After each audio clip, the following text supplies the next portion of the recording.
Selamat siang Ibu serta teman-teman. Kami dari kelompok 1 akan mempresentasikan hasil diskusi kami mengenai klasifikasi keras reptilia ordo Squamata. Adapun anggota kelompok kami yaitu Paulina Rizky Putri Loren, saya sendiri sebagai moderator dan pemateri 1. Yang kedua, Tessa Onipia sebagai pemateri kedua. Yang ketiga, Aisyah Demokratiana Fiah sebagai pemateri ketiga. Dan yang keempat ada Najia Cesaria Kinanti sebagai pemateri keempat.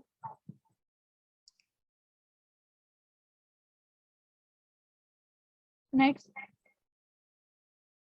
Adapun pembahasannya pertama mengenai pengertian ordo Squamata, yang kedua mengenai karakteristik dari ordo Squamata, yang ketiga yaitu mengenai anatomi dari ordo Squamata, yang keempat mengenai morfologi, yang kelima mengenai klasifikasi, yang keenam mengenai fisiologi, dan yang ketujuh mengenai peranan dari ordo Squamata.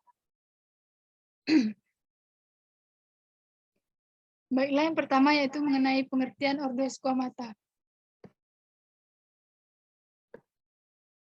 Nah, ordo Squamata merupakan salah satu ordo dari kelas Reptilia yang mempunyai jumlah jenis terbanyak. Menurut OBST tahun 1998, ordo Squamata terdiri dari 3 subordo, yaitu Lacertilia atau Sauria atau kadal, yang kedua Serpentes atau ular, dan ketiga Amphisbaenia atau kadal cacing.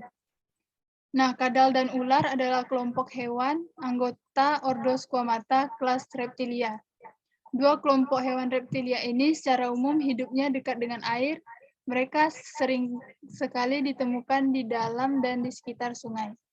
Baiklah, materi selanjutnya akan disampaikan oleh Tessa. Pada Tessa, dipersilakan. Baik, terima kasih kepada Paulina. Selanjutnya saya akan melanjutkan penjelasan di Paulina mengenai karakteristik ordo Squamata. Nah, secara umum memiliki ciri-ciri yaitu tubuhnya ditutupi oleh sisik dan terbuat dari bahan tanduk. Nah, sisik ini mengalami pergantian secara periodik yang disebut dengan molting. Nah, pada subordo Ophidia, kulit atau sisiknya ini terkelupas secara keseluruhan. Nah, sedangkan pada ordo Lacertilia, sisiknya terkelupas sebagian. Nah, bentuk dan susunan sisik-sisik ini penting sekali sebagian besar klasifikasi karena polanya cenderung tetap.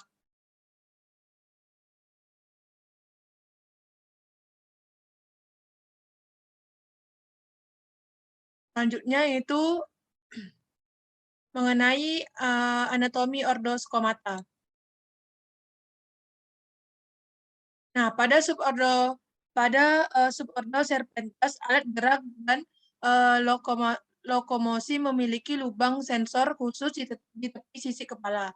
Nah, keberadaan lubang ini telah dipelajari oleh Nobel dan Schmidt pada tahun 1937, bahwa walaupun semua organ utama dirusak oleh atau diblok, ternyata ular mampu menemukan atau mengetahui lokasi dan membentuk mangsanya. Sebab objek memiliki suhu tubuh lebih tinggi atau lebih rendah dari lingkungan sekitar. Nah, lubang-lubang sensor ini bersifat saraf halamik, cabang dari saraf cranial kelima. Nah, organ sensor di kepala ular piton Australia atau Morelia spilotes mampu menerima sinar inframerah. Nah, ada 4 tipe gerakan maju, yaitu berombak horizontal, retilenar, concertina, dan sidewinder. Nah, bagian-bagian organ dalam subordo ini mengikuti kontur tubuhnya yang panjang dan ramping. Nah, pada pengamatan anatomi terdapat kerongkongan, batang kerongkongan, paru-paru, untuk peredaran darah terdapat jantung terdiri dari berbagai bagian kiri dan kanan, hati, lambung, kantung udara, pankreas, limpa, usus, ovarium, organ sekresi, ginjal, dan berakhir di kloaka. Baik, sekian penjelasan yang dapat saya sampaikan. Saya serahkan kepada moderator. Baiklah, materi selanjutnya akan dilanjutkan oleh Aisyah. Pada Aisyah dipersilakan. Baik, terima kasih kepada moderator. Di sini saya akan menjelaskan mengenai 2 poin daripada presentasi pada siang hari ini, yakni mengenai morfologi Ordoskomata.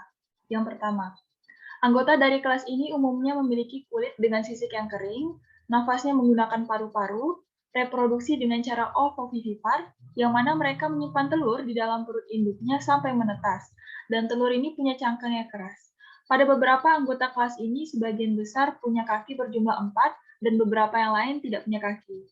Untuk suhu badan ini berubah mengikut kepada suhu persekitaran atau disebut juga dengan berdarah dingin.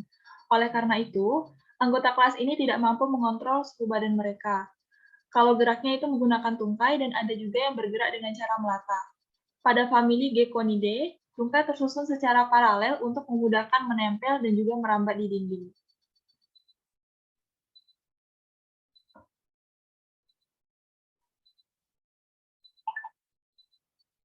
Selanjutnya mengenai fisiologi pada Ordoskomata, di sini kita akan membahas 5 poin. Yang pertama sistem sirkulasi, di mana darah yang berasal dari paru-paru ini akan menuju ke atrium kiri melalui vena pulmonalis. Selanjutnya darah akan mengalir dari vena pulmonalis menuju ventrikel yang diteruskan menuju aorta, di mana aorta ini terbagi atas 2 lung, arahnya ke kanan dan juga ke kiri. Untuk yang ke kanan, ini membawa darah yang berasal dari ventrikel kiri untuk diedarkan ke kepala dan anggota tubuh lainnya. Sementara lung anggota kiri atau lung aorta kiri ini membawa darah yang berasal dari ventrikel kiri untuk dialirkan ke seluruh anggota tubuh bagian belakang. Lalu yang poin B mengenai sistem syaraf, di mana sistem syaraf pada ordo ini terdiri dari sistem saraf tepi dan sistem saraf pusat. Untuk sistem ekskresi pada ordo ini terdiri dari sebuah sistem berupa sepasang ginjal yang bentuknya pipih terletak pada bagian dorsal posterior rongga tubuh. Untuk yang sistem reproduksi, sistem reproduksi hewan jantan terdiri dari testis dengan saluran vas deferens yang bermuara pada kloaka. Beris terletak pada ventral dasar dari kloaka. Dan pada sistem pernafasan, terdiri dari saluran masuk udara dan juga alat pernafasan, di mana saluran masuk udara terdiri dari nostril, nares internal, glotis, laring, trakea, bronki pendek, dan merupakan kelanjutan dari trakea. Untuk selanjutnya saya serahkan kepada moderator. Baiklah, materi selanjutnya akan dijelaskan oleh Nadia. Pada Nadia dipersilakan.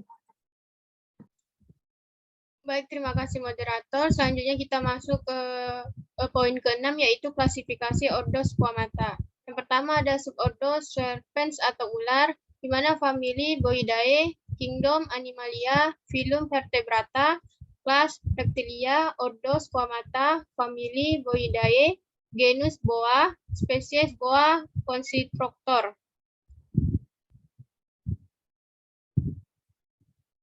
Selanjutnya yaitu yang kedua subordo dari Lacertilian famili Eubeliparidae, yaitu kingdomnya Animalia, filum Vertebrata, kelas Reptilia, ordo Squamata, famili Eubleparidae, genus Goniurosaurus, dan spesies Goniurosaurus areneus. Baik, selanjutnya kita masuk ke poin yang terakhir, yaitu yang ketujuh, peranan dari ordo Squamata.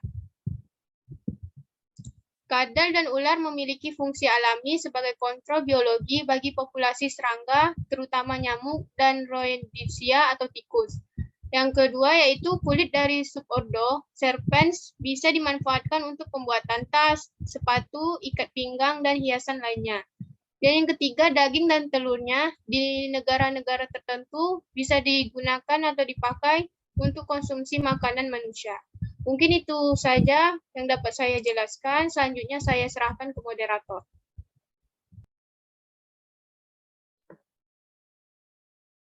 Baik, sekianlah penjelasan dari kelompok kami terkait dari ordo Squamata. Sebelum menutup presentasi, kami akan membacakan kesimpulan dari presentasi pada hari ini. Ordo Squamata adalah salah satu ordo dari kelas Reptilia yang mempunyai jumlah jenis terbanyak.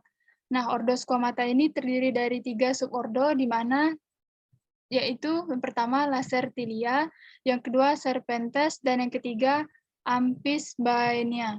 Secara umum, dari ketiga ordo ini memiliki ciri-ciri yaitu tubuhnya ditutupi oleh sisik yang terbuat dari bahan tanduk. Sisik ini mengalami pergantian secara periodik yang disebut molting. Pada subordo Opidia, kulit atau sisiknya terkelupas secara keseluruhan, sedangkan pada subordo Lacertilia, sisiknya terkelupas sebagian. Bentuk dan susunan sisik ini penting sekali sebagai dasar klasifikasi karena polanya cenderung tetap. Kemudian morfologi dari kelas ini yaitu memiliki kulit dengan sisik kering, bernafas dengan paru-paru, bereproduksi dengan cara ovovivipar. Pada famili Genconidae, tungkai tersusun secara paralel untuk memudahkan menempel dan merambat di dinding. Kemudian sistem sirkulasi ordo ini yaitu darah dari seluruh tubuh masuk ke serambi kanan, kemudian ke bilik kiri dan bilik kanan, kemudian darah masuk ke paru-paru, lalu ke serambi kiri, dan dipompa ke seluruh tubuh. Lalu sistem saraf ordo ini terdiri dari sistem saraf tepi dan sistem saraf pusat. Alat pengeluaran pada squamata berupa sepasang ginjal, bentuknya pipih, terletak pada bagian dorsal posterior rongga tubuh. Mungkin sekian yang dapat kami sampaikan terkait materi hari ini. Terlebih terkurang kami mohon maaf. Sekian dan terima kasih. Selamat siang.